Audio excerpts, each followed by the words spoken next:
Okay, so we are on lesson number 322 of a workbook of A Course in Miracles, and I'm really finding it hard to believe that, we're only a couple of months away from the end of 43 lessons or so away from the end of the workbook.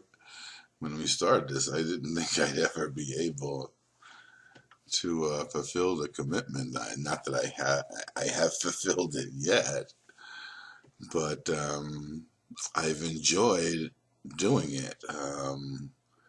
It has opened my mind every time, and that's the purpose of these lessons. As a matter of fact, I've often thought of myself as a crash test dummy for A Course in Miracles. Just throw me in, throw the book in, put the two of us together, and see if this really works. And it really does work. That's all I can tell you. It works if you work it. And when you know you work it because it works, that's actually the way Jesus teaches it, because his mind and heart are already turned around. And I mean, he's in the sense that he's gone through the great reversal of space and time.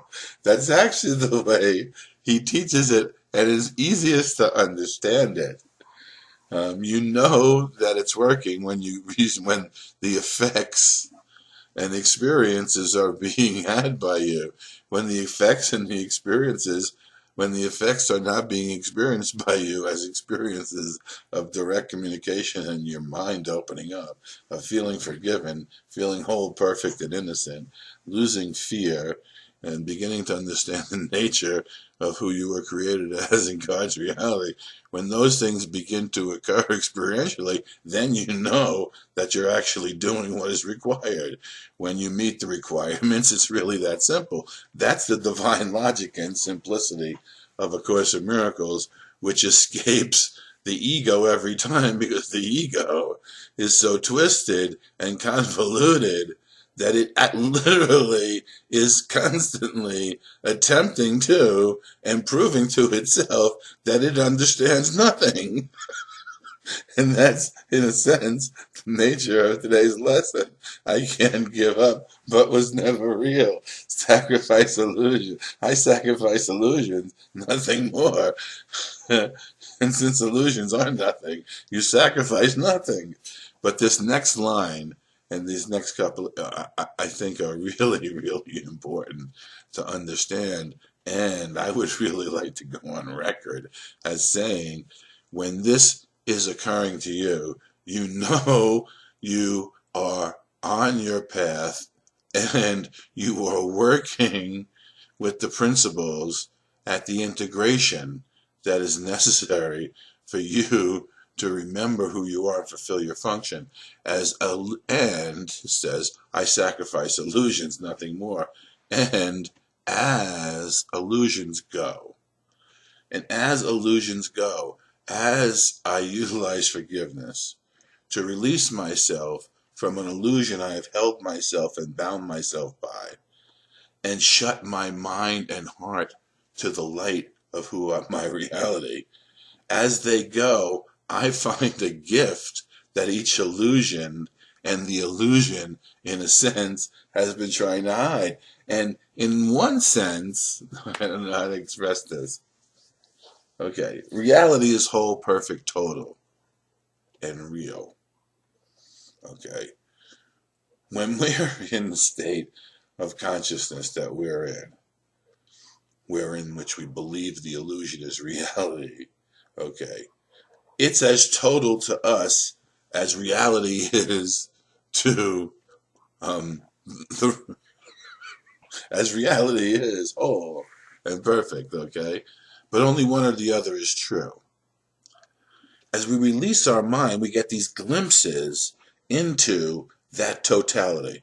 Okay, when we get a glimpse, okay, and as illusions go, I find the gifts illusions tried to hide. Okay, and many of you who have had the experience of finding love and acceptance in a place where you previously had ostracized yourself and were experiencing hatred and rejection. Um, when you are lonely and you finally turn to that which is always with you, and you allow yourself to not maintain loneliness as a definition because you have identified as a body in space and time. When you allow your mind to change, to see that you've never been alone because you've always been with everything that loves you and everything you love. These are those things that as illusions go, we begin to discover awaiting me in shining welcome. I love that expression. And in readiness to give God's ancient messages to me. Messages that have been held for me throughout time, from before time, just waiting for me to release myself from the illusion. And as I do that, and this is a brilliant, I saw this in a vision that was given to me as how the path works. And it was funny because when I got off the plane, in LAX, it was the first time in a long time, not in LAX, when the plane that I took from Medford to San Francisco, and San Francisco is a huge airport, was so small that it actually landed on the tarmac, and we had to deplane on the tarmac, and they had an area for these size planes. And as I got off the ramp, there are guards, or I don't know what they call them, who direct you to the right lane. And the lane is formed by, these like concrete barriers, and they have these lights in them with motion detectors. Now, it was interesting because the lights aren't on, and I was the first one off the plane. And as you step forward, the light in front of you lights up. Not all the lights, but just the one in front of you. So every time you take a step, the next light lights up. Now, that's exactly the way I was shown this works when you're on the path and you're following along the way in which the gifts that illusions had been hiding from us works. As we step forward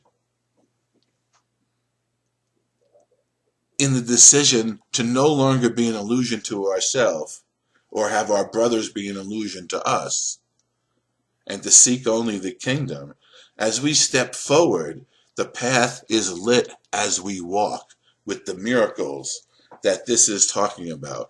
The gifts that the illusions previously hid await me in shining welcome. And all I have to do is walk in the way of gratitude, love. I walk in the way of gratitude. Love walks in the way of gratitude.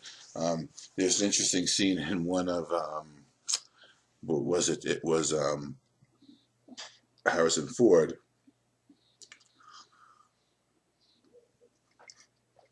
When he played Indiana Jones, and he was given the booklet,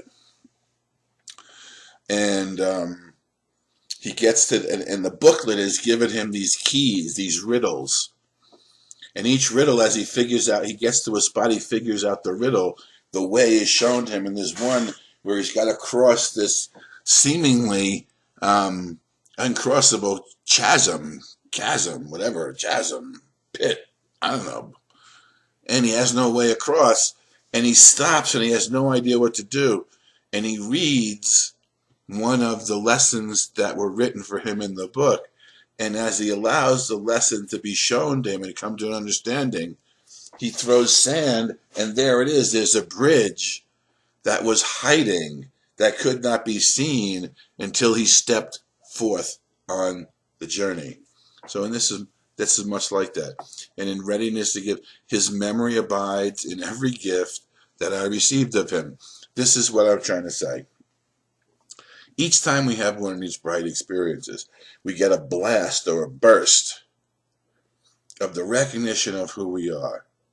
And in that recognition lies the memory of God and the memory of who we are in the oneness of the kingdom as God created us. Okay? And then that flash lasts as long as it lasts, but it leaves us with an understanding, a gift, that as we utilize, we integrate until that next event of the recurrence of his memory comes to lead us once again forward. And every dream serves only to conceal the self which is God's only Son, the likeness of him, the Holy One who still abides in him forever, and he still abides in me. So that's what this is all about. And this is the way we can live from moment to moment when we recognize what it is our real purpose is, why we're on this journey, okay? The understanding that we're here is much like Arjuna, the soldiers of Arjuna. Arjuna is like sick and tired of being a householder, and he wants to get out. And Krishna says, Arjuna, you can't just jump straight into the absolute. You must go forth from where you stand. And Arjuna was on a battlefield. He had to fulfill his function as on the battlefield as a warrior and as a householder. We have responsibilities in this world. As above, so below, as within, so without. When we stop looking upon our responsibilities in this world as a detrimental and as blocks, and begin to look at them as opportunities to release ourselves from illusions and find in shining welcome the gifts that have been laid and set before us, waiting for us to be found as means of showing us that we are in fact on the path home, and we are gaining benefit from the occurrences that are happening to us in these experiences that are brought to us when we're willing to let Jesus be true about what he's saying and allow ourselves to be as he is, the living Son of God. Father, to you all sacrifice remains. Because if God is everything, what could possibly be sacrificed? And so I cannot sacrifice except in dreams. Yes, in a dream where you are something less than everything and can only look upon the devastation of the loss. Okay? Yet in the hoping, in our hopes and attempts to find what we have thought we lost in the world, in our attempt to find in the world what we thought we had lost, we deny ourselves the ability to find what could never be lost because we always have been that, which is our reality in the kingdom. And that's why Jesus teaches first, seek ye first the kingdom. I can give up nothing you gave. Why? Because everything God gives is given eternally. Everything God gives is a thought. Remember, this is creation. This goes back to the lesson about creation. What is creation? God's thoughts are infinite and eternal. And you are that. And each thought he thinks as a gift to you is likewise infinite and eternal.